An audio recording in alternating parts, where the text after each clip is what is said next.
নমস্কার, আমি অদিতি। শুরু করছি উত্তরের সংবাদ। বিস্তারিত সংবাদে যাব, কিন্তু তার আগে দেখে নেব আজকের বিশেষ সংবাদ। জলপাইগুড়ি পুরসভায় নতুন নেতৃত্বের হাত ধরে শুরু হলো নতুন অধ্যায়ের। শুক্রবার শপথ বাক্য পাঠের মধ্য দিয়ে আনুষ্ঠানিকভাবে পুরসভার দায়িত্ব গ্রহণ করলেন নতুন চেয়ারম্যান সৈকত চট্টোপাধ্যায় এবং নতুন ভাইস চেয়ারম্যান সন্দীপ মাহাতো। যুব সমাজকে নেশা মুক্ত রাখতে এবং খেলাধুলার প্রতি আগ্রহ বাড়াতে জলপাইগুড়ি জেলা পুলিশের উদ্যোগে আয়োজিত গত 15ই আগস্ট থেকে শুরু হওয়া ফুটবল প্রতিযোগিতার ফাইনাল ম্যাচ অনুষ্ঠিত হলো আজ।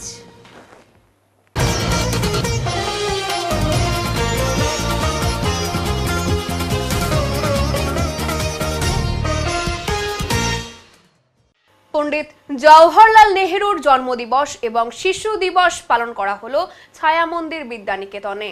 ছোট ছোট শিশুরা কেক কেটে পুষ্পার্ঘ্য অর্পণ করে কবিতা পাঠ করে শ্রদ্ধার সাথে পালন করলো এই দিনটি। উপস্থিত ছিলেন শিক্ষিকা বনানী মুখার্জি, কবি পার্থ বন্দ্যোপাধ্যায়, প্রধান শিক্ষক গৌতম চ্যাটার্জি, শিক্ষিকা শুভ্রা পাল, উজ্জ্বলী ঘোষ, ছায়া ঘোষ, শিশু রায় সহ প্রমুখ।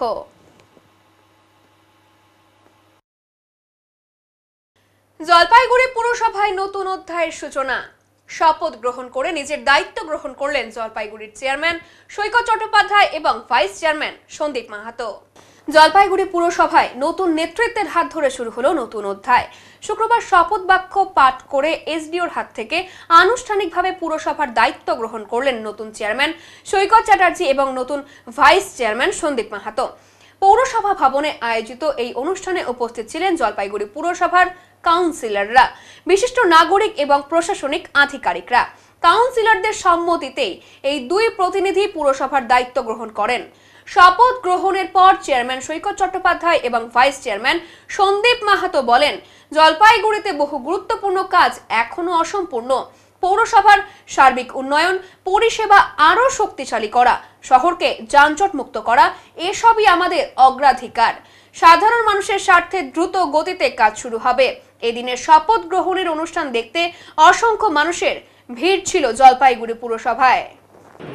আমি শ্রী সৈকত চ্যাটার্জি ঈশ্বরের নামে পবিত্র অন্তঃকরণে শপথ গ্রহণ করিতেছি যে যথাবিহিত পদ্ধতিতে চেয়ারম্যান হিসাবে দায়িত্ব পালনের প্রয়োজনে আবশ্যক না হলে আমার কাছে পেশকৃত কোনো তথ্য বা বিষয় আমি প্রত্যক্ষ বা পরোক্ষভাবে কোনো ব্যক্তি বা ব্যক্তিবর্গের কাছে প্রকাশ করব না। ধন্যবাদ। বিকল্প ব্যবস্থা আমাদের করলা নদীতে পরিবহন ব্যবস্থা, এইটা আমি আপনাকে বলি, করলার যে ইয়েতে সমাজপাড়া থেকে যে সেতুটা, একটু আসতে সমাজপাড়ায় যে সেতুটা, সেই সেতুটা 2009 সালে অশোক ভট্টাচার্য উদ্বোধন করেছিল, কিন্তু সেখানে কিছু প্ল্যানিংয়ের ডিফেক্ট থেকে গেছে। কারণ হ্যাঙ্গিং সেতু এরকমভাবে তার অ্যাপ্রোচ রোড তৈরি করার ব্যাপার আছে। আমরা কিন্তু অলরেডি উল্টো পারে, মানে হসপিটাল পাড়ার দিকে যে যারা আছে তাদেরকে রিহ্যাবিলিটেট করে দিয়েছি বাংলার বাড়িতে। কিন্তু এখন এই সেতুটার স্ট্রাকচারাল ক্যাপাসিটি টেস্ট যেটা, সেই টেস্টটা হয়েছে, কিন্তু তারপরে পিডব্লিউডি বলছে খড়গপুর বা শিবপুরকে দিয়ে আরেকবার করে নেওয়া। এটা আমরা এসডিডির পিছনে লেগে রয়েছি যাতে দ্রুত করা যায়। এটা এসডিডিকে করতে হবে, নাহলে আমরা অ্যাপ্রোচ করে দিতে রাজি ছিলাম, কিন্তু এসডিডি দিলীপ দুগার সাহেব বলেছেন যে তিনি করবেন। আরেকটা বিষয় যেটা হচ্ছে যে টোটোর তো এখন এমভিআই রেজিস্ট্রেশন, আরটিও রেজিস্ট্রেশন, আমরা কিন্তু রুট পার্ট করে দেবো। ওরা রেজিস্ট্রেশন কমপ্লিট করে আমাদের লিখিত জানাবে, আমরা রুট করে দেবো। কারণ যানজটের হাত থেকে মানুষকে মুক্ত করতে হবে। এই শহরে 2,29,000 মানুষ বসবাস করে। আরেকটা জিনিস যেটা খুব দরকার, ঠিক আছে, অনেক পার্কগুলো দেখছেন না, পার্কগুলোর ভগ্ন দশা, ঠিক আছে, এই পার্কগুলো আমরা পার্কগুলো উন্নতি করবো। আর ল্যান্ড ব্যাঙ্কে হাত দেবো।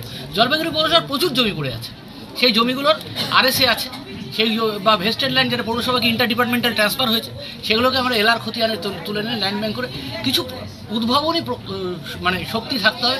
আর যুব হোস্টেলটা যেটা একতলা হয়ে পড়ে আছে, সেটা আমরা আগে ওপেন করে দেবো, পরবর্তীকালে গিয়ে দোতলা করবো। আর আমরা এইচএফএ, ঠিক আছে, তার সেকেন্ড ফেজও আমরা শুরু করে দেবো, হাউজিং ফর অল।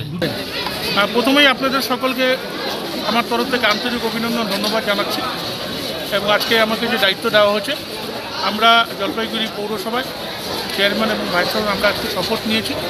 আমরা সমস্ত কাউন্সিলরকে সঙ্গে নিয়ে তাদের মতামতকে প্রাধান্য দিয়ে জলপাইগুড়ি মানুষের নাগরিক পরিষেবার লক্ষ্যে যে দায়বদ্ধতা আমাদের কাঁধে আছে সেটাকে সম্পূর্ণরূপে করার জন্য, তার জন্য মানুষের কাছ থেকে আমরা তাদের ডিমান্ড নেব এবং আমরা চেষ্টা করব মানুষের সেই কাজকে পূরণ করার। এই মুহূর্তে কোন কাজটা এগিয়ে রাখবেন? আমরা শহরের অনেকগুলো প্রকল্প আমাদের রান্না হয়েছিল, তার মধ্যে আমাদের টোটো সমস্যা ছিল, পার্কিং জোনের সমস্যা ছিল, কিছু পার্ক এবং কিছু আমাদের সলিড ওয়েস্ট ম্যানেজমেন্টের প্রকল্প রয়েছে, সেগুলোকে আমরা প্রাধান্যতা দেব। অবশ্যই আমরা কাউন্সিলরদের সঙ্গে আলোচনা করে সেগুলো। সুদীপবাবু, 3 জন বিরোধী কাউন্সিলর কাউকে দেখা গেল, তারা কী কারণে আসেনি সেটা তারাই বলতে পারবে, কিন্তু পৌরসভায় আমরা সকলকে সঙ্গে নিয়েই চলবো, তারা বিরোধী থাক বা সরকার পক্ষে থাক। উন্নয়ন তখনই সম্ভব হবে যখন সকলের সম্মিলিত করে আসতে। সুনীতিবালা সদর উচ্চ বালিকা বিদ্যালয়ের ঘটনায় শিক্ষা বাঁচাও কমিটির পক্ষ থেকে জেলা জুড়ে বিক্ষোভ কর্মসূচি এবং ধর্মঘটের ডাক দিলেও আজ সেই ধর্মঘট কার্যত ব্যাহত হয়। এমনই বিভিন্ন চিত্র দেখা গেল জলপাইগুড়ি জেলার বিভিন্ন বিদ্যালয়গুলিতে। সুনীতিবালা সদর উচ্চ বালিকা বিদ্যালয়ের প্রধান শিক্ষিকা, পৌরসভার চেয়ারম্যান তথা সেই স্কুলেরই প্রেসিডেন্টের সামনে কান ধরে উঠবস করা সিসিটিভি ফুটেজের ভিডিও ইতিমধ্যেই ভাইরাল হওয়ায় উত্তপ্ত জলপাইগুড়ি। ঘটনার জেরে বিভিন্ন সংগঠন এবং কমিটির পক্ষ থেকে প্রতিবাদ ধর্মঘটের ডাক দেওয়া হয়েছিল। শিক্ষা বাঁচাও কমিটি আজ জেলার সমস্ত স্কুলে ধর্মঘট পালনের আহ্বান জানালেও বাস্তবে তার প্রভাব দেখা যায়নি। জলপাইগুড়ি শহর সহ জেলার প্রায় সব স্কুলেই সকাল থেকে স্বাভাবিকভাবে খোলা রয়েছে। শিক্ষক শিক্ষিকারা নিয়মিত ক্লাস নিচ্ছেন, ছাত্রছাত্রীর উপস্থিতিও ছিল উল্লেখযোগ্য। উপরন্তু কিছু স্কুলগুলিতে শিশু দিবসের অনুষ্ঠান পালিত হচ্ছে। জেলার শিক্ষার স্বাভাবিক ছন্দ বজায় রাখতে তৃণমূল শিক্ষা সেল সক্রিয় নজরদারি চালিয়েছে। তারা জানায়, পড়ুয়াদের পড়াশোনায় কোনো অবস্থাতেই ব্যাঘাত ঘটতে দেওয়া যাবে না। প্রশাসনের তরফে নিরাপত্তা এবং আইন শৃঙ্খলা বজায় রাখতে প্রয়োজনীয় সতর্কতা নেওয়া হয়েছে। সব মিলিয়ে স্কুল ধর্মঘটের ডাক থাকলেও জেলার শিক্ষাঙ্গনে আজ ছিল একদমই স্বাভাবিক পরিবেশ। আপনি আপনার মেয়েকে বিদ্যালয়ে নিয়ে এসেছেন, আজকে একটা শিক্ষা প্রতিষ্ঠান শিক্ষা প্রতিষ্ঠান ধর্মঘটের ডাক দিয়েছিল এই বিদ্যালয়ে একটি ভাইরাল ভিডিওকে কেন্দ্র করে। সেই জায়গাতে দাঁড়িয়ে কি মনে হচ্ছে, সেই ধর্মঘটকে কি সমর্থন করছেন নাকি করছেন না? সেই ভিডিওর পরিপ্রেক্ষিতে আজকে স্কুলে একটা ধর্মঘটের ডাক দেওয়া হয়েছে সমস্ত স্কুল শিক্ষা প্রতিষ্ঠানগুলিতে, কিন্তু আপনাদের ছেলেমেয়েরা তো আসছে, তাহলে কি আপনারা ওই ঘটনাটাকে মিথ্যে বলে ভাবছেন নাকি ধর্মঘটটাকে সমর্থন করছেন না? এই ঘটনাটা যদি সত্যিকারের হয়ে থাকে তাহলে জানুয়ারির ঘটনা এখন ভেগ হলো, ব্যাপারটা কি এটাই আমি জানতে চাই। একটা অস্পষ্টতা আছে। হ্যাঁ, অবশ্যই আছে। সেই ক্ষেত্রে কি চাইছেন? আমরা চাচ্ছি সুষ্ঠুভাবে এটা সমাধান হোক বা কিছু তদন্ত হোক। হ্যাঁ। আর আজকে যে ধর্মঘটটাকে ডাকা হয়েছিল, আপনার মেয়ে কি স্কুলে এসছে আজকে? হ্যাঁ। তার মানে ধর্মঘটটাকে আপনারা সমর্থন করছেন না? এতে পড়াশোনার একটা ক্ষতি ছাত্রের। হ্যাঁ, অবশ্যই ক্ষতি। ধর্মঘট তো আমাদের দলের একদম নির্দিষ্ট স্ট্যান্ড আছে যে কোনো রকম ধর্মঘট আমরা বরদাস্ত করি না এবং ধর্মঘটের বিরোধিতা করি। তো সেক্ষেত্রে জলপাইগুড়িতে মানুষ সাড়া দেয়নি এই ধরনের ইস্যুতে ধর্মঘট পালন করার জন্য। সমস্ত স্কুলই জেলাতে এবং সদর এবং টাউন ব্লকে খোলা আছে এবং স্বাভাবিকভাবেই চলছে। প্রত্যেকটা স্কুলেই আজকে শিশু দিবস সাড়ম্বরে পালনও করছে, যেটুকু আমি খবর পেয়েছি। আপনারা শাসক দলের শিক্ষক সংগঠনে বিলং করেন, শিক্ষাকে কান ধরে উঠবস করার ভিডিও ভাইরাল। দেখুন, আমাদের দলের স্ট্যান্ড যা আছে আমাদের উচ্চতর নেতৃত্ব সব কিছুই জানিয়ে দিয়েছেন, সুতরাং আমার আর আলাদা করে বলার দরকার নেই। এটা 3-4 দিন আগের ঘটনা এবং সেগুলো সমস্তই প্রকাশ্যে এসছে। আমাদের দলের সভাপতি এবং উচ্চ নেতৃত্ব সব কিছুই জানিয়ে দিয়েছেন, আলাদা করে আমার কিছু বলার নেই। এই ঘটনাটার পরিপ্রেক্ষিতে কি বলবেন? এই ঘটনাটা আপনি যেহেতু একজন শিক্ষক, তদন্ত হচ্ছে, তদন্ততে জানা যাবে কি আসল আর কি এখানে জল মেশানো আছে। আজকে কি করলেন আপনারা? আজকে আমরা বিভিন্ন স্কুলে ঘুরছি, দেখছি স্কুলগুলো খোলা আছে কিনা। যদি কোনো ক্ষেত্রে শিক্ষকদের বা ছাত্রদের ঢুকতে অসুবিধা হচ্ছে তো সেটা আমরা ক্লিয়ার করে দিচ্ছি। সমস্ত স্কুল ঠিকঠাক চলছে এখন। আপনার নাম আর পরিচয় কেন? অমিত শাহ, আমি সভাপতি, তৃণমূল মাধ্যমিক শিক্ষক সমিতি, জলপাইগুড়ি জেলা। খড়িবাড়ির পর এবার শিলিগুড়ি বিধাননগরে জাল জন্ম এবং মৃত্যুর শংসাপত্র চক্রের হদিশ। গ্রেফতার করা হলো এক যুবককে। খড়িবাড়ির পর এবার ফাঁসি দেওয়ার বিধাননগরে জাল মৃত্যু এবং জন্মর শংসাপত্রের চক্রের হদিশ মিলল। এই ঘটনায় একজনকে গ্রেফতার করলো পুলিশ। ধৃত সুব্রত ঘোষ ওরফে লিটন, সে বিধাননগরের শান্তিপাড়া এলাকার বাসিন্দা। যদিও দীর্ঘ 4 বছর ধরে সে পাইকপাড়া এলাকায় অনলাইনের দোকান চালাতো। গোপন সূত্রের খবরের ভিত্তিতে খড়িবাড়ি এবং ফাঁসি দেওয়া থানার পুলিশ যৌথ অভিযান চালায় বিধাননগরের পাইকপাড়া এলাকায় এবং তল্লাশি চালাতেই চক্ষু চড়ক গাছ পুলিশ কর্মীদের। ওই অনলাইন দোকানের আড়ালে জাল জন্ম এবং মৃত্যুর শংসাপত্র উদ্ধার। এরপরেই এই ঘটনায় দোকানের মালিক সুব্রত ঘোষকে গ্রেফতার করে। প্রসঙ্গত, খড়িবাড়ি গ্রামীণ হাসপাতালে জাল জন্ম এবং মৃত্যুর সার্টিফিকেট চক্রের হদিশ পেয়ে পুলিশ ওই ঘটনায় এখনো পর্যন্ত 5 জনকে গ্রেফতার করেছেন এবং সেই ঘটনার সঙ্গেই জড়িত রয়েছে এই যুবক। সূত্রের খবর, ধৃতের দোকান থেকে 2টি কম্পিউটার, একটি laptop, retina scanner, thumb scanner, pen drive, 10টি সরকারি সিল সহ একাধিক জাল শংসাপত্র বাজেয়াপ্ত করেছে। তবে এই ঘটনার সাথে আরও কেউ জড়িত রয়েছে কিনা তা খতিয়ে দেখছে পুলিশ। ধৃতকে শিলিগুড়ি মহকুমা আদালতে তোলা হবে। ইতিমধ্যে গোটা ঘটনার জন্য তদন্তে নেমেছে দার্জিলিং জেলা police. SIR form fill up নিয়ে বিভ্রান্তি, শিলিগুড়িতে নির্বাচন কমিশনের আলোচনা সভা। এসআইআর অর্থাৎ সিস্টেমেটিক ইনফরমেশন কালেকশন ফর্ম কিভাবে সঠিকভাবে পূরণ করতে হবে সেই বিষয়ে শিলিগুড়ির দীনবন্ধু মঞ্চে দার্জিলিং জেলার বিএলওদের নিয়ে একটি আলোচনা সভার আয়োজন করে নির্বাচন কমিশন। এই সভায় মূলত বিএলওদের ফর্ম ফিল আপের প্রক্রিয়া এবং তাতে উদ্ভূত সমস্যাগুলি নিয়ে বিস্তারিত আলোচনা হয়। উপস্থিত সকলকে জানানো হয় কোন ধাপে কিভাবে তথ্য পূরণ করতে হবে এবং কোন ক্ষেত্রে সতর্কতা অবলম্বন করা জরুরি। তবে এদিনের সভায় উপস্থিত বেশ কিছু বিএলও অভিযোগ করেন এই নির্দেশনা আগে জানানো হলে বিভ্রান্তি এড়ানো যেত। তাদের বক্তব্য, ইতিমধ্যেই তারা বহু ফর্ম পূরণ করে ফেলেছেন, অথচ সভায় যে পদ্ধতির কথা জানানো হচ্ছে তা বিএলওরাও আগে ভিন্নভাবে জানিয়েছিল। ফলে বিভ্রান্তি আরো বেড়েছে বলেই তাদের অভিযোগ। আচ্ছা শুনুন, এটা শুধুমাত্র যে আপনার এখানে বিএলও ভুল বলেছে বা এটা নয়, এই জিনিসগুলো নিয়ে বারবার আমার এই সারা পশ্চিমবঙ্গের ইয়ারদের একটা গ্রুপ আছে। আচ্ছা করেছেন, জমা দিয়েছেন, এটা আমরা জানি। এই জায়গাটা নিয়ে অনেক জায়গারই সমস্যা হচ্ছে। এই রিলেটিভস নেম অবধি ওপর থেকে এটা 2002 এর রোলে সব আছে। প্রশ্ন হচ্ছে এই রিলেশনশিপ জায়গাটা নিয়ে, এই রিলেশনশিপ জায়গাটা লোক মানে সবাই এটা আমরা ভুল করছি। ইলেক্টার্স নেম, তারপরে লিখছি রিলেটিভস নেম। এবার রিলেটিভস নেমের পরে লেখা আছে রিলেশনশিপ। লোক ভাবছে যে তার মানে বোধহয় ইলেক্টরের সাথে যে রিলেটিভস নেম লিখেছে তারটা হয়তো লিখতে হবে, তাই না? এই ভুলটা প্রথম দিকে অনেকেই আমাকে কোশ্চেন করেছিল, এখন করছেন না। এটা যেটা হবে সেটা হচ্ছে যদি ওনার নিজের, তো ওই জন্য এটা সেলফ হবে। হ্যাঁ, এটা হচ্ছে রিলেশনশিপ উইথ দ্য ইলেক্টর। কোনো অসুবিধা নেই, কোনো চিন্তা নেই, আমরা বুঝে নেব। ইলেকশন কমিশন একটা নোটিফিকেশন দিয়েছেন আমাদেরকে কি করে ফর্মটা ফিল আপ করতে হবে। সেখানে যে কথাটা বলা হচ্ছে, আজকে ট্রেনিং এ বলা হচ্ছে এটা না, এখানে সেলফ লিখে দেবেন। তাহলে কি হচ্ছে, আজকে প্রায় এত লোকের আমরা ফর্ম ফিল আপ করে দিচ্ছি। হ্যাঁ, তাহলে ভুল উনি বলছেন সেটা ভুল নয়, এগুলো ঠিক করা হয়ে যাবে। কিন্তু এই যে জায়গাগুলো পরপর ওনারা প্রতিদিন এতদিন বলেছে যে ছবি লাগবে, আজকে কালকে বলছে ছবিটা ম্যান্ডেটরি নয়, না হলেও হবে। এক একটা যে ইনস্ট্রাকশন আসছে তাতে হচ্ছে কি, জনগণের মধ্যে আমরা ছোট হয়ে যাচ্ছি, বিএলএরা, এবং পাজল হয়ে যাচ্ছি। আমরা চাই প্রপার ওয়েতে একটা গাইডনেসের মাধ্যমে চলুক, যাতে প্রতিদিন কোনো ইনফরমেশন না আসে। একটা ইনফরমেশন উপরেই যেন ইলেকশন নির্বাচন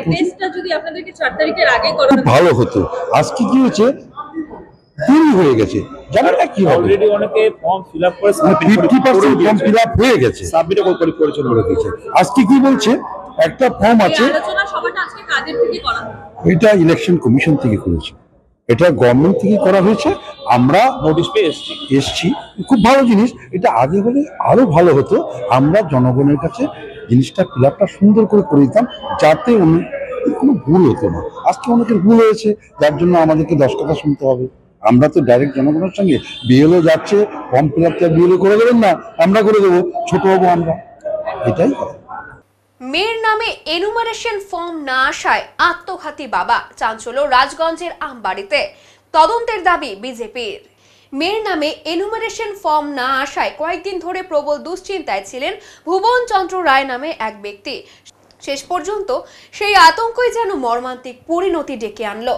বৃহস্পতিবার গভীর রাতে বাড়ির পাশের গাছ থেকে তাকে ঝুলন্ত অবস্থায় উদ্ধার করা হয়। ঘটনায় শোকের ছায়া নেমে এসেছে রাজগঞ্জ ব্লকের বিন্নাগুড়ি গ্রাম পঞ্চায়েতের আমবাড়ি এলাকায়। এসআইআর আতঙ্কে গোটা অঞ্চলে চাঞ্চল্য ছড়িয়েছে। খবর পেয়ে শোকাহত পরিবারের পাশে দাঁড়াতে ঘটনাস্থলে পৌঁছে যান রাজগঞ্জের বিধায়ক খগেশ্বর রায়, তৃণমূলের ব্লক সভাপতি অরিন্দম বন্দ্যোপাধ্যায়, অঞ্চল সভাপতি তুষার কান্তি দত্ত, গ্রাম পঞ্চায়েত প্রধান সুমিজউদ্দিন আহমেদ সহ তৃণমূলের নেতৃত্বরা। পরিবার সূত্রে জানা গেছে, মৃত ভুবন চন্দ্র রায়ের মেয়ে শিবানী রায় কয়েক বছর আগে অন্য ব্লকে বিবাহিত হলেও বাবার বাড়িতেই এসে ভোট দিতেন। পরিবারের অন্যান্য সদস্যদের নামে এনুমারেশন ফর্ম এলেও মেয়ের নামে ফর্ম আসেনি। এই বিষয় নিয়েই মানসিকভাবে বিপর্যস্ত হয়ে পড়েছিলেন ভুবন বাবু। পরিবারের দাবি, মেয়ের নামে এনুমারেশন ফর্ম না আসায় আত্মঘাতী হন ভুবন বাবু। একই বক্তব্য রাখেন বিধায়ক খগেশ্বর রায়ও। বিধায়ক বলেন, শুধু এই ঘটনাই নয়, জলপাইগুড়ি এবং রাজ্যের নানা জায়গায় এসআইআর আতঙ্কে বহু মানুষ আত্মঘাতী হচ্ছেন। পরিবারকে আশ্বস্ত করেছে মেয়ের নাম ভোটার তালিকায় উঠবেই। তবে এই ঘটনা নিয়ে রাজনৈতিক চাপানোতর শুরু হয়েছে। এ বিষয়ে তদন্তের দাবি তুলেছেন বিজেপির রাজগঞ্জ পঞ্চায়েত সমিতির বিরোধী দলনেতা নিতাই মণ্ডল। পাশাপাশি তিনি তৃণমূলকে তীব্র কটাক্ষ করে বলেন, তৃণমূল যেভাবে টাকা খরচ করে মানুষকে ভুল তথ্য দিয়ে আতঙ্ক ছড়ানোর চেষ্টা করছে, তারই ফল আজকের এই মর্মান্তিক ঘটনা। ঘটনাটিকে ঘিরে আমবাড়ি জুড়ে শোক এবং প্রশ্ন এবং রাজনৈতিক তরজা শুরু হয়েছে। সব মিলিয়ে পরিস্থিতি আরো জটিল হয়ে উঠেছে, যদিও এ বিষয়ে প্রশাসনের তরফে কোনো মন্তব্য মেলেনি। ও নিজেই গেছে, ও তো দিয়ে যাওয়ার কথা, ও নিজেই গেছে আনতে যে আমি লিখবো। তারপরে ওই দিন বলছে কি একদমই লিস্টে নাম নাই। সেদিন থেকে হয়েছে, সেদিন থেকে এরকম হয়েছে। আর আগের দিন যে আমাদের 3টা ফর্ম দিয়েছে, একটা যে নাই, ওই দিন থেকে টেনশন। কার ফর্ম ছিল না? এর নাই, এর মেটার এর বিয়ে হয়েছে কিন্তু ভোট ট্রান্সফার করে নাই। এইখানে ভোট দেয় ও। আগত ভোট দিছিল? হ্যাঁ, অনেকবার দিছে, অনেকবার দিছে, অনেকবার দিছে আগে ভোট। আমি ওরা কানে দেখে রাগ দেখাইছি, দাদা আমার মেয়ের ভোটটা কেন কাটছে? কানে দেখে আমি রাগ দেখাইছি যে আমার ছেলে মেয়ের ভোটটা কেন কাটছে দাদা, আপনি এটা কেউ করবে? কয় কি হ্যাঁ হবে বৌমা, হবে। আমি কানে দেখেও বলে আসছি রাগের মাথায়, যেদিন থেকে বলছি যে নাই লিস্টটা। আমি বলছি ও তো বললো যে আছে, এখন কেন নাই? ও তো বলছে যে লিস্টটা আছে, আমি দিব পরে। এখন বলতেছে ও লিস্টের নাম নাই, কিন্তু আমাদের সবার নাম আছে। 2000 আগের থেকে আমরা ভোট দিই, তখন তো হচ্ছে ফটো ছিল না, তখন থেকে আমি ভোট দিই। আমরা ভোটের আগে থেকে আমরা ভোট দিই, ভোটের পরে হচ্ছে পশ্চিম বাংলার যে বিরোধী দলনেতা আমাদের শুভেন্দু অধিকারী তাই এই যে এসআইআর আতঙ্কে মারা গেছে, এবং আপনারা দেখতেই পাচ্ছেন প্রত্যেক রাত, এবং এই মারা গেছে। আমি গতকাল রাত্রিবেলায় খবর পেয়েছি। রাত্রিবেলা আমার ড্রাইভার ছিল না, তার জন্য আমি আসতে পারিনি। আমি গতকাল রাত্রিবেলায় যেমন এই অঞ্চলের প্রধান থেকে শুরু করে যারা দায়িত্বে, তুষার থেকে শুরু করে আমাদের দীপেন অধিকারী, প্রত্যেকে যারা আছে প্রত্যেকে খবর দিয়েছিলাম আমি 10টার সময় আসবো আজকে। তাই প্রত্যেকে মিলে সেই পরিবারকে আমরা সান্ত্বনা দিতে এসেছি, এবং বারবার বললাম কারো ভোটার নাম কাটা যাবে না। আমাদের উপরে আমাদের কি সর্বভারতীয় তৃণমূল নেত্রী এবং মা মাটি মানুষের সরকারের মুখ্যমন্ত্রী মমতা ব্যানার্জি এবং সর্বভারতীয় তৃণমূল কংগ্রেস দলের সাধারণ সম্পাদক আমাদের দলের আইকন অভিষেক ব্যানার্জি, উনি বারবার বলছেন যে পশ্চিম বাংলায় একটাও যদি ভোটার নাম কাটা যায় তাহলে আমরা বৃহত্তর আন্দোলন করব। তবু সাধারণ মানুষ ভয়, একটা আতঙ্কের নাম নাই। তার মেয়েটা বাবার নাম আছে, মার নাম আছে, তার ছোট ভাইয়ের নাম আছে, সেই আতঙ্কে কালকে গতকাল ফাঁসি দিয়ে মারা যায়। সেই পরিবারকে আমরা আজকে সবাই সান্ত্বনা দিতে এসেছি এবং বললাম তোমরা কেউ ভয় পাবা না। এবং যে শিবানী রায়কেও বারবার আশ্বস্ত দিলাম, মাগো তুমি ভয় পাবা না, তোমার ভোটার লিস্টে যে নাম নাই আমরা ভোট উঠাবো, এটা কথা দিলাম। তাই আমরা প্রত্যেকে সবাই মিলে সান্ত্বনা দিতে আমরা আসছি এই বাড়িতে। গাফিলতি হলো কেন্দ্রীয় সরকার। এর আগে আমি তো বললাম আমি 72 সাল থেকে ভোট দিই, 72 থেকে ভোট, আজ কত বছর হলো? এরকম ভোট কোনোদিন আমি দেখিনি। কতবার 72 সাল থেকে, তাহলে কতবার ভোট দিয়েছি? 3 টাইম পঞ্চায়েত ছিলাম, 6বার দাঁড়িয়েছি। তা ভোটার লিস্টে নাম না থাকলে আমি 6বার দাঁড়াতে পারতাম? তখন তো এরকম আমি কোনোদিন দেখিনি। কিন্তু এখন আজকে 2025 সালে কেন্দ্রীয় সরকার এমন করলো, আইন করলো, এসআইআর কি সব করলো, তার জন্য সাধারণ মানুষ আতঙ্কে মারা যাচ্ছে। এরকম ভোট আমি কোনোদিন দেখিনি। যে মেয়ের নাম ভোটার লিস্টে নেই, তার কারণে তার বাবা আত্মহত্যা করেছে। এটা কতটা বাস্তব তদন্ত করলে বোঝা যাবে। দেখুন, একটা জিনিস তো ইলেকশন কমিশনার পরিষ্কার করে বলে দিয়েছে যার নাম নেই ভোটার লিস্টে, তার যদি বাবার নাম থাকে, মার নাম থাকে, ঠাকুরদার নাম থাকে, ঠাকুমার নাম থাকে, দিদার নাম থাকে, দাদুর নাম থাকে, তাহলে তাদের কোনো কাগজ জমা দিতে হবে না। যে আতঙ্ক তৃণমূল যত টাকা খরচা করে অ্যাডভাইস করে মানুষকে আতঙ্ক ধরানোর চেষ্টা করেছে, তার ফল এটা।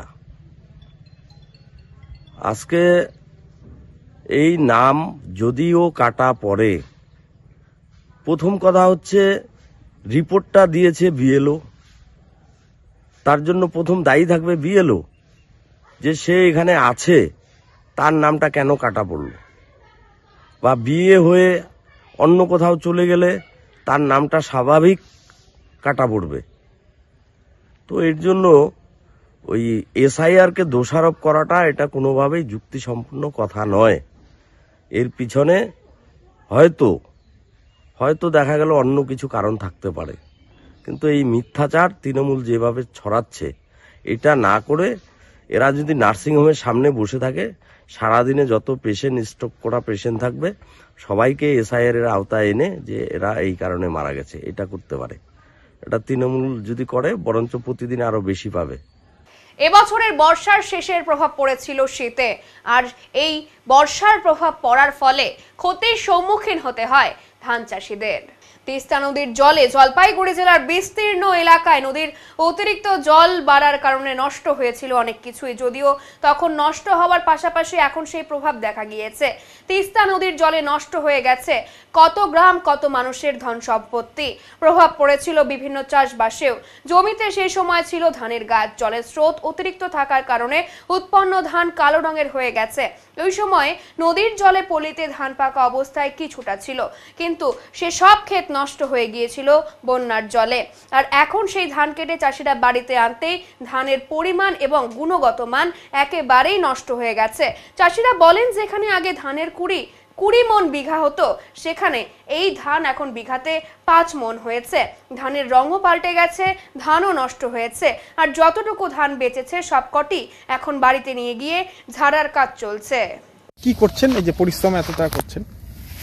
কি করো, পরিশ্রম করতেছি, এখন করার এইটুক তো এখন ফেলাতে পারবো না। এগুলা এখন তো কষ্ট করে যে টুকায় টুকায় উঠাইতে হবো, তাও তো অনেক ধান তো রয়ে গেছে খেতে।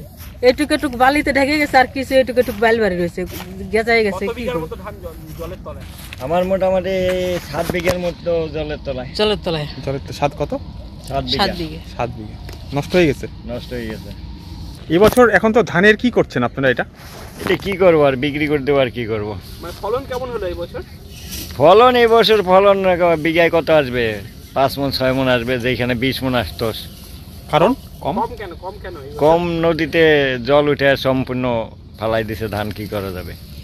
এখন কি সেটাই উঠাচ্ছেন? হ্যাঁ, সেটাই তো, ওই ধানটাই তো এটা। নবান্ন করবেন না? নবান্ন আর নবান্ন যে করবো কি করবো না, সেটা হলো বড় কথা।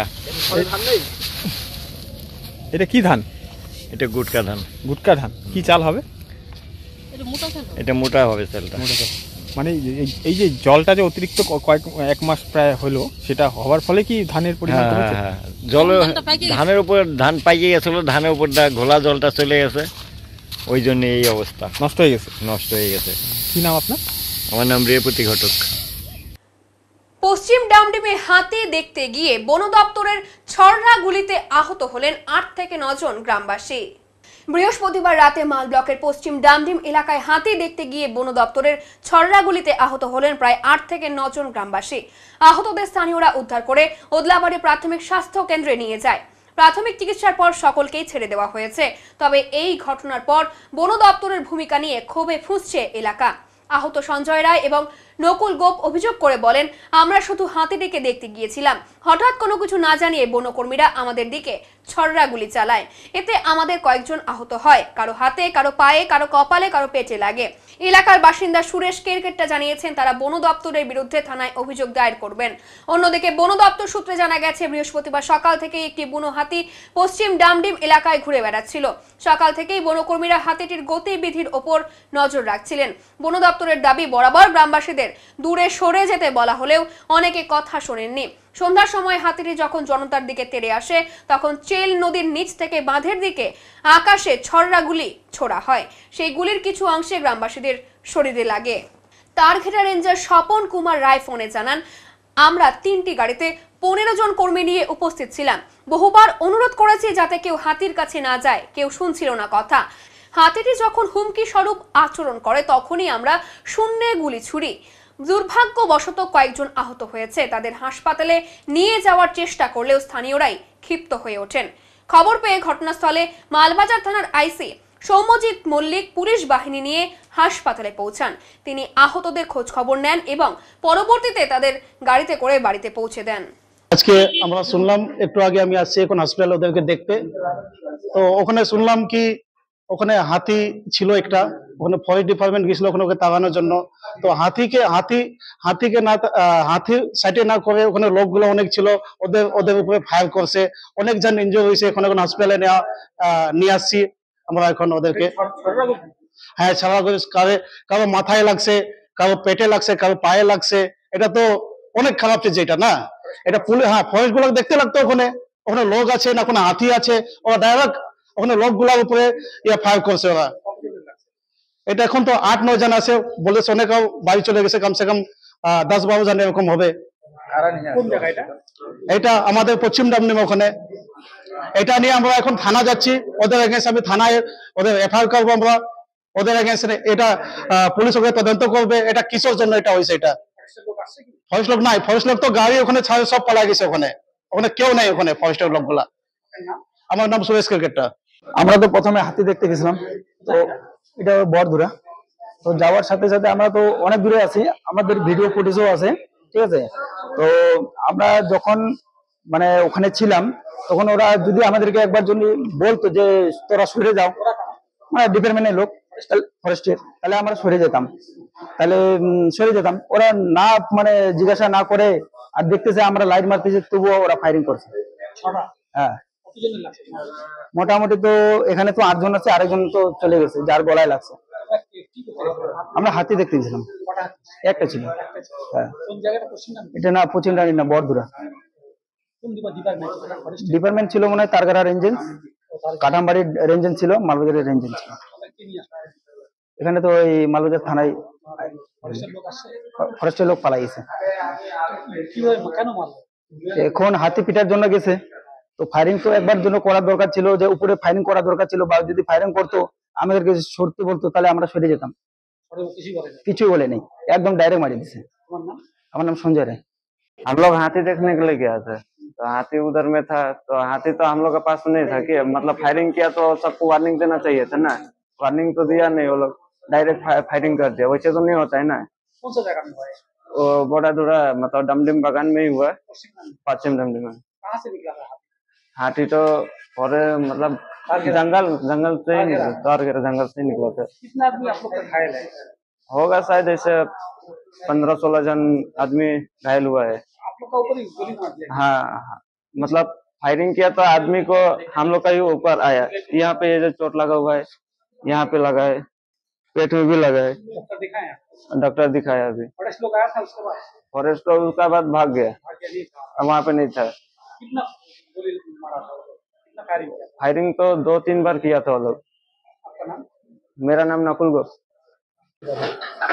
এখন ওই কোনো হয়তো হাতি তাড়ানোর জন্য ওখানে ফরেস্ট থেকে যে ফরেস্ট গার্ডরা ছিল কোনো রকম ওই যে ছোটরা বন্দুক থাকে ওখানে থেকে গান ফায়ার করেছিল, সেই কিছু মানে দিয়ে খুব 8 থেকে 9 জন মতো ছিল, তাদের আশেপাশে তাদের স্মল কয়েকটা ইঞ্জুরি হয়েছে, সেগুলো কাট ইঞ্জুরি, সেগুলো এসেছিল। সবাই স্টেবল আছে পেশেন্ট, সেরকম কারো মেজর কোনো কিছু অসুবিধা নেই। হ্যাঁ, একটা পাওয়া গেছে একজনকে। হ্যাঁ, সবাই স্টেবল, কোনো অসুবিধা ছিল। ডক্টর তুহিন কণা। এখন নিয়ে নিচ্ছি ছোট্ট একটি বিরতি, ফিরে আসছি আরো খবর নিয়ে, সঙ্গে থাকুন। সব সময় সব দিকের সব খবর পেতে সাবস্ক্রাইব করুন, বেল আইকনটি প্রেস করে আপডেট থাকুন।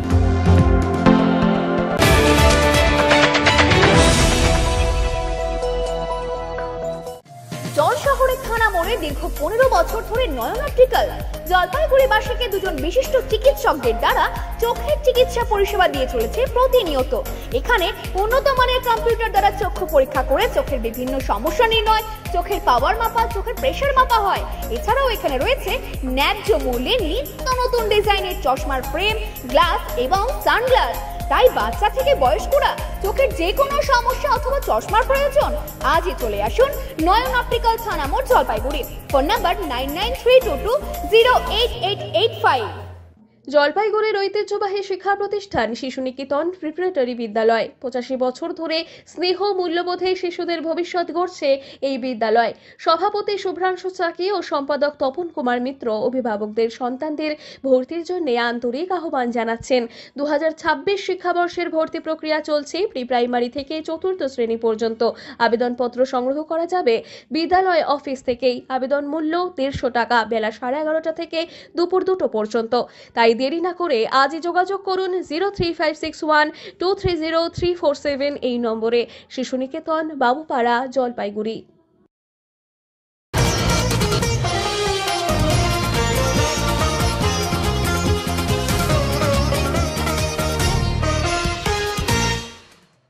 সমবায় দিবসে সমস্ত সমবায় সমিতিগুলিকে ডিজিটালাইজেশন করার কথা জানালেন জলপাইগুড়ি কোঅপারেটিভ সেন্ট্রাল ব্যাংকের চেয়ারম্যান সৌরভ চক্রবর্তী। আজ সমবায় দিবস, সেই উপলক্ষে একটি র্যালি শহর পরিক্রমা করে নির্বাচিত সমবায় সমিতিগুলিকে ডিজিটালাইজেশন করার বার্তা নিয়ে আজ 72তম অখিল ভারত সমবায় সমিতি এই দিবসটি পালন করেন। শতবর্ষ ভবনে সমবায় সমিতির পতাকা উত্তোলন করেন জলপাইগুড়ি কোঅপারেটিভ সেন্ট্রাল ব্যাংকের চেয়ারম্যান সৌরভ চক্রবর্তী। এই উপলক্ষে আজকে একটি র্যালির আয়োজন করা হয়েছিল। র্যালিটি জলপাইগুড়ি শহরের বিভিন্ন পথ ঘুরে শেষে শতবর্ষ ভবনে এসে শেষ হয়। সমবায় সমিতির সপ্তাহ উপলক্ষে জলপাইগুড়ি সেন্ট্রাল কোঅপারেটিভ ব্যাংকের চেয়ারম্যান সৌরভ চক্রবর্তী বলেন, সাধারণ মানুষকে সরকারি পরিষেবা আরো ভালোভাবে তুলে দেওয়ার জন্যই সমবায় সমিতিগুলিকে ডিজিটালাইজেশন করার কাজ শুরু হয়ে গেছে। 72তম আন্তর্জাতিক সমবায় দিবস, সমবায় সপ্তাহ আজকে আমাদের জলপাইগুড়িতে দি জলপাইগুড়ি সেন্ট্রাল কোঅপারেটিভ ব্যাংকের যে শতবর্ষ ভবন আছে সেখানে অনুষ্ঠিত হচ্ছে। এখানে ডিআরসিএস সাহেব আছেন, এআরসিএসরা আছেন, সরকারি আধিকারিকরা আছেন, আমাদের ব্যাংকের ডাইরেক্টররা আছেন, আধিকারিকরা আছেন এবং সমবায়ীরা আছে। আপনারা জানেন যে আমরা জলপাইগুড়ি জেলায় সমবায়ে অভূতপূর্ব উন্নতি হয়েছে। আমাদের নেতৃত্বে মাননীয় মুখ্যমন্ত্রী মমতা বন্দ্যোপাধ্যায়ের অনুপ্রেরণায়, আমাদের সাংসদ এবং সর্বভারতীয় সাধারণ সম্পাদক অভিষেক বন্দ্যোপাধ্যায়ের নির্দেশে আমরা প্রায় 200 সমবায় সমিতির নির্বাচন করেছি। এই নির্বাচিত সমবায় সমিতিগুলোতে এখন মানুষের পরিষেবা দেওয়ার জন্যে এবছর থেকে ডিজিটালাইজেশন, এটাই হচ্ছে আমাদের স্লোগান। অর্থাৎ সমস্ত সমবায়কে ডিজিটালি অন্তর্ভুক্ত করতে হবে, কর্মসংস্থান বৃদ্ধি করতে হবে এবং কৃষক এবং মেহনতি মানুষ এবং সমবায়ীদেরকে যে সুযোগ সুবিধা রাজ্য সরকার দেন তাতে যারা ভালো কৃষিকাজ তারা করতে পারেন এবং কৃষিজ ফলন সংরক্ষণ করতে পারেন, রপ্তানি করতে পারেন এবং তাদের যাতে মানে আরও উন্নতি হয়, বৃদ্ধি হয়, তার জন্য এই সমবায় সপ্তাহে প্রতিদিন একটা একটা করে আমাদের আজকে 14 তারিখ থেকে 21 তারিখ পর্যন্ত বিভিন্ন আলোচনা, বিভিন্ন ট্রেনিং এবং বিভিন্ন সুযোগ সুবিধা প্রদান করা হবে 7 দিন। জলপাইগুড়িতে দীপাবলিতে পাহাড় বানানো এক পুরনো ঐতিহ্য, আর সেই ঐতিহ্যকে বজায় রাখতেই জলপাইগুড়ি সোনাউল্লা উচ্চ প্রাথমিক বিদ্যালয়ের পক্ষ থেকে আয়োজন করা হয়েছিল পাহাড় বানানো প্রতিযোগিতার। আজ সেই প্রতিযোগিতার ফলাফল সহ পুরস্কার বিতরণী অনুষ্ঠান অনুষ্ঠিত হলো। এবার দুর্গাপূজার পর সোনাউল্লা প্রাথমিক বিদ্যালয়ের পক্ষ থেকে এই পাহাড় বানানো প্রতিযোগিতার আয়োজন করা হয়েছিল।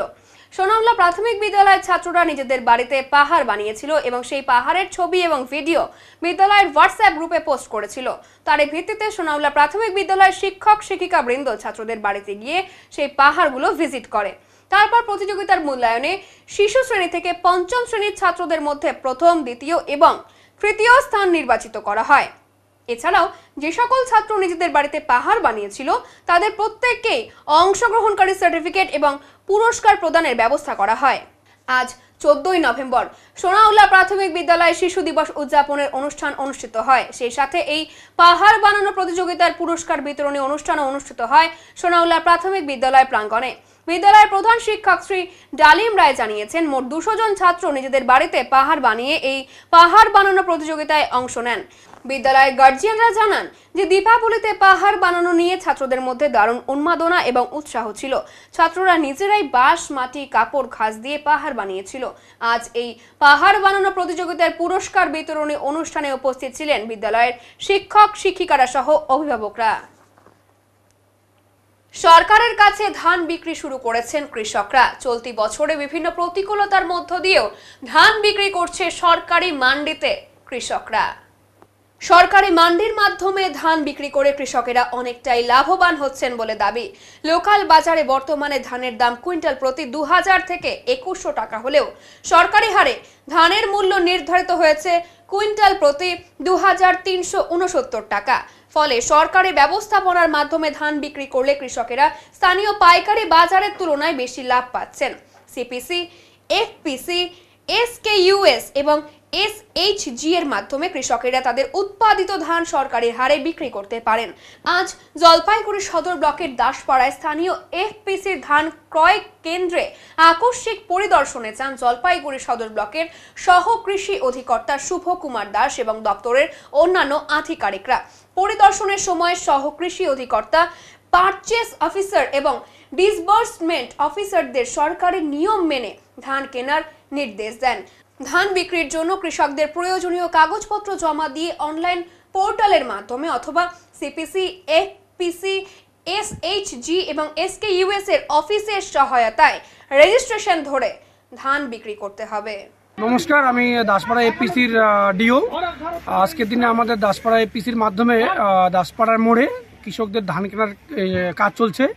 তো লোকাল বাজারের তুলনায় আমাদের এখানে কৃষকরা ধান বিক্রি করে খুবই উপকৃত হচ্ছেন। লোকাল বাজারে বর্তমান দিনে ধানের মূল্য কুইন্টাল প্রতি 2000 থেকে 2100 টাকা।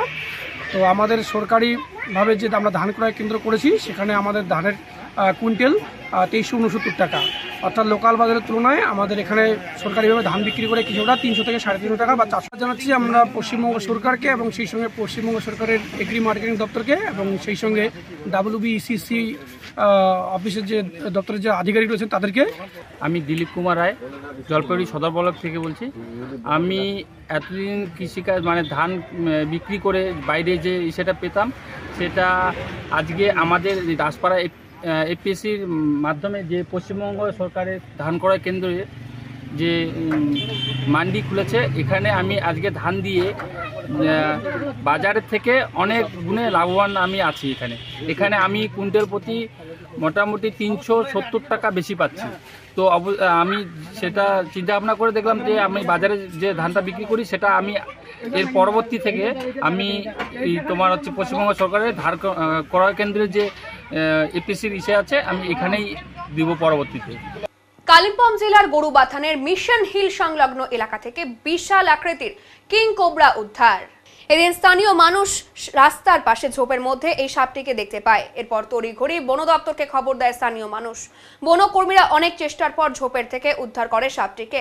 সাপটি লম্বায় 15 ফিট বলে জানা গেছে। সাপটিকে উদ্ধার করে জঙ্গলে ছেড়ে দেয় বনকর্মীরা। এর আগেও মিশন হিল চা বাগান এলাকা থেকে এই ধরনের কিং কোবরা উদ্ধার হয়েছে।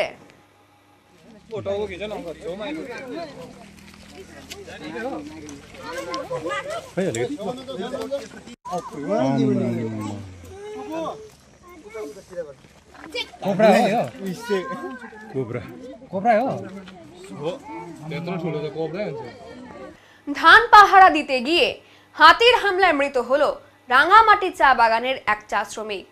রাঙামাটি চা বাগানে ধান পাহারা দিতে গিয়ে বুনো হাতির হামলায় প্রাণ হারালেন এনজুলিস ওরাও নামে এক শ্রমিক। বৃহস্পতিবার গভীর রাতে মাল ব্লকের রাঙামাটি চা বাগান এলাকায় এই মর্মান্তিক ঘটনা ঘটে। ঘটনাটি ঘিরে পুরো এলাকায় আতঙ্ক ছড়িয়ে পড়েছে। পুলিশ সূত্রে জানা গেছে, রানীখোলা লাইন এলাকার বাসিন্দা এনজুলিস ওরাও রাত 11:30 নাগাদ কয়েকজনের সঙ্গে রানীখোলার পাশে ধান ক্ষেত পাহারা দিচ্ছে। ঠিক সেই সময় পাশের জঙ্গল থেকে নিজেদের করিডোর ধরে ভুট্টাবাড়ির দিকে জঙ্গলে যাওয়ার পথে হাতির একটি দল রানীখোলায় ঢুকে পড়ে। হাতির দলকে তাড়ানোর চেষ্টা করলে হঠাৎই একটি হাতি তেড়ে আসে বাকিরা পালিয়ে যেতে সক্ষম হলেও এঞ্জুলিস আর সেখান থেকে সরে যেতে পারেননি। হাতিটি তাকে সুরে তুলে আছাড় মারে, ফলে তিনি গুরুতর আহত হন।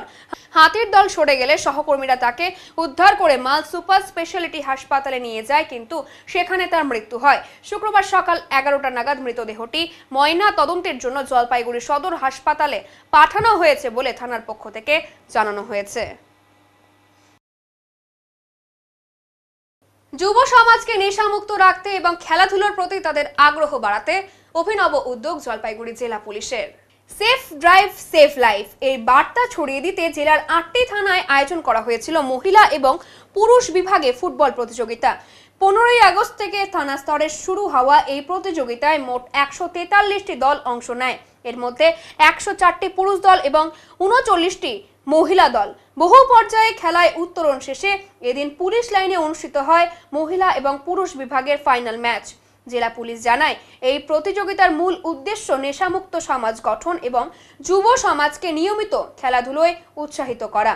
পাশাপাশি খেলা প্রাঙ্গণে চলতে থাকে ট্রাফিক সচেতনতার প্রচার, যাতে সমাজ এবং রাস্তায় দুদিকেই সুরক্ষার বার্তা পৌঁছে দেওয়া যায়। আপনারা জানেন আমাদের জলপাইগুড়ি ফুটবল কাপ আমরা গত 15 আগস্টে যে শুরু করেছিল পুরো জেলা জুড়ে, আজকে ওটা ফাইনাল হচ্ছে। আমরা গত 15 আগস্ট থেকে পুরো 8টা থানা থেকে একসঙ্গে শুরু করেছিল আর আজকে ওটা ফাইনাল হচ্ছে। আমাদের পুরো জেলা জুড়ে 143 টিমস এর মধ্যে পার্টিসিপেট করেছিল। তার মধ্যে দুটো ক্যাটাগরি ছিল, মেল ফিমেল। ফিমেল টিমে আমাদের 39 টিমস ছিল আর মেল টিমে 104 টিম ছিল। তো আজকে সব প্রথম পুরো থানা লেভেলে ম্যাচেস হয়েছে, তারপরে থানা অন্তর্গত ম্যাচেস হয়েছে, সেমিফাইনাল হয়ে আজকে এটা ফাইনালটা হচ্ছে। এটা আমরা গত 3 বছর ধরে করছে আর আজকে 3rd এডিশনের ফাইনালটা হচ্ছে। আমাদের অলরেডি মহিলা থানার যে খেলা আছে ওটা শেষ হয়ে গেছে আর পুরুষ বিভাগের খেলা এখন শুরু হয়েছে। 3 বছর ধরে হচ্ছে, পুরো জেলা জুড়ে যে সাপোর্ট পাচ্ছে। আমরা প্রত্যেক জিপি থেকে টিম ছিল, তো আজকেই সবাই এখানে সবাই প্লেয়ারকে উৎসাহিত করতে এসছে। তো খুব সুন্দরভাবে 3 বছর ধরে এই প্রতিযোগিতা আয়োজিত হচ্ছে আর খুব ভালো করে এটা থেকে আমাদেরকে খুব ভালো সাপোর্ট পাচ্ছে। আর এর মাঝে যারা মেইন উদ্দেশ্য যে আমাদের ছিল কি এই যে প্লেয়ার্স যারা আমাদের ইয়ং জেনারেশন আছে ওনাদেরকে মাঠে ফিরে নিয়ে আসা, ওনাকে মাঠে খেলে এইসব খেলার মাধ্যমে যারা নেশা আছে এইসবে দূর রাখা। তো মেইনলি আমাদের ছিল safe drive safe life plus drug anti drug campaigning, এই জন্য আমরা এই খেলাটা আয়োজিত করি। খুব সুন্দরভাবে এটা হচ্ছে আর আমি আপনার মাধ্যমে সবাইকে জানাতে চাচ্ছি কি আপনারা আসুন। এই খেলা জাস্ট শুরু হয়েছে এই পুলিশ মাঠে, আপনারা সবাইকে আমাদের প্লেয়ারকে সবাইকে উৎসাহিত করুন। ওদলাবাড়িতে বিহারি কল্যাণ মঞ্চের উদ্যোগে ঐক্যের বার্তা। সামাজিক ঐক্য, সংস্কৃতি এবং মানবিকতার বার্তা নিয়ে ওদলাবাড়ি হিন্দি স্কুল সংলগ্ন অতিথি ভবনে অনুষ্ঠিত হলো বিহারি কল্যাণ মঞ্চের শপথ পাঠ অনুষ্ঠান। বিকেল থেকে স্থানীয়দের ভিড়ে উপচে পড়ে অনুষ্ঠান স্থল। রঙিন বেলুন, উজ্জ্বল আলোকসজ্জা এবং নতুন উদ্যমে মুখর হয়ে ওঠে পরিবেশ। অনুষ্ঠানে উপস্থিত ছিলেন শিলিগুড়ি এবং ওদলাবাড়ি বিহারি কল্যাণ মঞ্চের কর্মকর্তারাও। মঞ্চের পক্ষ থেকে জানানো হয়, সমাজে ভ্রাতৃত্ব, মৈত্রী, করুণা এবং শক্তি এবং মানবতার মূল্যবোধ প্রতিষ্ঠাই তাদের প্রধান লক্ষ্য। প্রধান অতিথিরা বলেন, আমরা সবাই এক সূত্রে বাঁধা। ভাষা, সংস্কৃতি বা ঐতিহ্য যাই হোক, একে অপরের পাশে দাঁড়ানোই আমাদের শক্তি। অনুষ্ঠানে অংশ নেন চিকিৎসক, সমাজকর্মী, শিক্ষক, স্বেচ্ছাসেবী সংস্থার সদস্য এবং স্থানীয় যুব সমাজের প্রতিনিধিরা। বক্তাদের বক্তব্যে উঠে আসে বিহারি সমাজের ইতিহাস, অবদান এবং আগামী প্রজন্মের প্রতি দায়িত্ববোধের কথা। দেশাত্মবোধক সঙ্গীতের সুরে অনুষ্ঠানের শুভ সূচনা হয়। অতিথিরা প্রদীপ প্রজ্বলনের মাধ্যমে উদ্বোধন করে অনুষ্ঠানটি। সবাই একই সুরে শপথ নেন, ঐক্য এবং মানবতার পথে এগিয়ে যাবে বিহারি সমাজ। স্বাভাবিকভাবেই অনুষ্ঠানটি ওদলাবাড়ির বুকে এক নতুন সামাজিক জাগরণের প্রতীক হয়ে উঠল। ये जो हम लोग सेवा करते हैं, आप देखते हैं सिलीगुड़ी में हम लोग शिक्षा में पूरा निःशुल्क कोचिंग सेंटर चलाते हैं। यहाँ भी हर जाति, हर भाषा के लिए, बांग्ला हो या हिंदी भाषा हो या नेपाली भाषा हो, उनके माध्यमिक बच्चों को निःशुल्क सेवा प्रदान करना ताकि वो माध्यमिक में अच्छे से अच्छा रिजल्ट कर सके। स्वास्थ्य, हमारे साथ डॉक्टर साहब जुड़े हुए हैं, वो बिना निःशुल्क लिए स्वास्थ्य को कैसे आगे बढ़ाया जाए, वहाँ जिनको जरूरतमंदों को स्वास्थ्य कैसे सहायता की जाए, यही हमारी अगली और प्राथमिकता है। आप देख ही रहे हैं, मैं क्या बोलूं, पूरे पहला मीटिंग में इतने लोग जुड़े हैं, बिना स्वार्थ के, बिना भेदभाव के सभी लोग एकजुट होकर काम कर रहे हैं और आगे उन्होंने प्रण लिया है कि उदलाबाड़ी को सांस्कृतिक रूप से और सामाजिक रूप से उन्नति करेंगे, साथ साथ स्वास्थ्य और शिक्षा में भी योगदान देंगे। সবার সামনে এটা ওথ সেরেমনি, এটা শপথ গ্রহণ সমারোহ। আমরা সবাই এখানে শপথ নিলাম সবার সামনে যে আমরা নন পলিটিক্যাল হিসাবে সবার পাশে থাকব। যে যখন আমাদের ডাকবে আমাদের মেম্বাররা আমরা সব দিক দিয়ে তন মন ধন দিয়ে আমরা থাকবো। আর বিশেষ কিছু বলতে চাই না। বিপিনদা আমাদের যে মার্গদর্শক, অ্যাকচুয়ালি এটা এত ভালোভাবে সাকসেস হওয়ার কারণ হচ্ছে যে আমি ডিফেন্সে ঠিকাদারি করি। আমি জানি যে বিভিন্ন ইউনিট আমরা দেখতে পাই বিভিন্ন সময়, ওই ইউনিটে যে কমান্ডার ভালো থাকে, যদি সিও সাহেব যদি ভালো থাকে, যে সিও ভালো থাকে, তাহলে ওই ইউনিট খুব ভালো কাজ করে, খুব ডিসিপ্লিন ভাবে চলে। তো আমি এর শ্রেয় দিব আমাদের শিলিগুড়ি বিহারি কল্যাণ মঞ্চের আমাদের যে গাইডলাইন যারা দিচ্ছেন তাদেরকে শ্রেয় দিব। তাদেরই এটা আশীর্বাদে আমরা এটাকে এত সফল করতে পেরেছি। আগামী দিনে আমরা আরো ভালো করার চেষ্টা করব সবাইকে নিয়ে। কোনো জাতি কোনো এখানে নেই, এখানে বিহারি কল্যাণ মঞ্চ আছে ঠিকই, তবে এটা সবার জন্য আছে। এটা এমন না যে শুধু বিহারির জন্য, যে কোনো জাতি আমাদের পাশে আসলে তাদের জন্য আমরা আছি। সমাজের কল্যাণের জন্য আমরা একটা সংস্থা করেছি, এখানে আমাদের সব রকম যোগদান থাকবে। আর আজকে সংকল্প নিয়ে নিলাম আমরা সবার সামনে। তো আমার মনে হয় নিশ্চয়ই এটা সংকল্প নিলে পরে একটা মানুষ আর ও ফিরতে পারে না ওখান থেকে, ওকে ওটা পালন করতেই হবে। এখন নিয়ে নিচ্ছি ছোট্ট একটি বিরতি, ফিরে আসছি আরো খবর নিয়ে, সঙ্গে থাকুন। সব সময় সব দিকের সব খবর পেতে সাবস্ক্রাইব করুন, বেল আইকনটি প্রেস করে আপডেট থাকুন।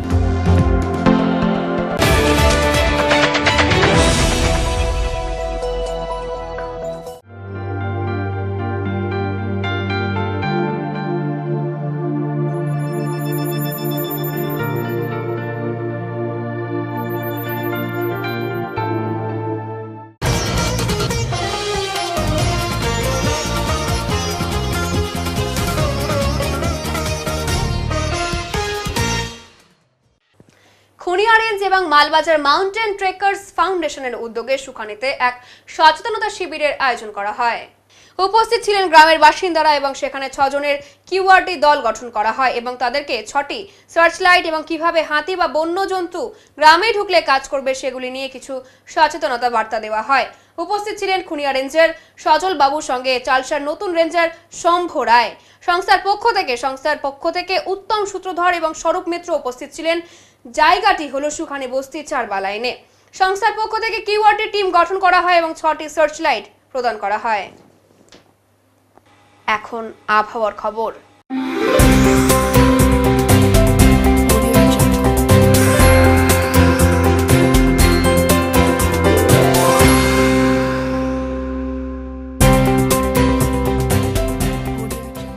কেন্দ্রীয় আবহাওয়া দপ্তরের জলপাইগুড়ি কেন্দ্র থেকে পাওয়া তথ্য অনুযায়ী শুক্রবার দিনের সর্বোচ্চ তাপমাত্রা ছিল 31.2 ডিগ্রি সেলসিয়াস এবং সর্বনিম্ন তাপমাত্রা ছিল 15.8 ডিগ্রি সেলসিয়াস। গত 24 ঘন্টায় কোনো বৃষ্টিপাত হয়নি। শেষ করবার আগে আজকের বিশেষ সংবাদ আরো একবার। জলপাইগুড়ি পুরসভায় নতুন নেতৃত্বের হাত ধরে শুরু হলো নতুন অধ্যায়ের। শুক্রবার শপথ বাক্য পাঠের মধ্য দিয়ে আনুষ্ঠানিকভাবে পুরসভার দায়িত্ব গ্রহণ করলেন নতুন চেয়ারম্যান সৈকত চট্টোপাধ্যায় এবং নতুন ভাইস চেয়ারম্যান সন্দীপ মাহাতো। যুব সমাজকে নেশা মুক্ত রাখতে এবং খেলাধুলার প্রতি আগ্রহ বাড়াতে জলপাইগুড়ি জেলা পুলিশের উদ্যোগে আয়োজিত গত 15ই আগস্ট থেকে শুরু হওয়া ফুটবল প্রতিযোগিতার ফাইনাল ম্যাচ অনুষ্ঠিত হলো আজ। উত্তর এমন পরিবেশিত উত্তরের সংবাদ এখনকার মতো এই পর্যন্তই। নমস্কার।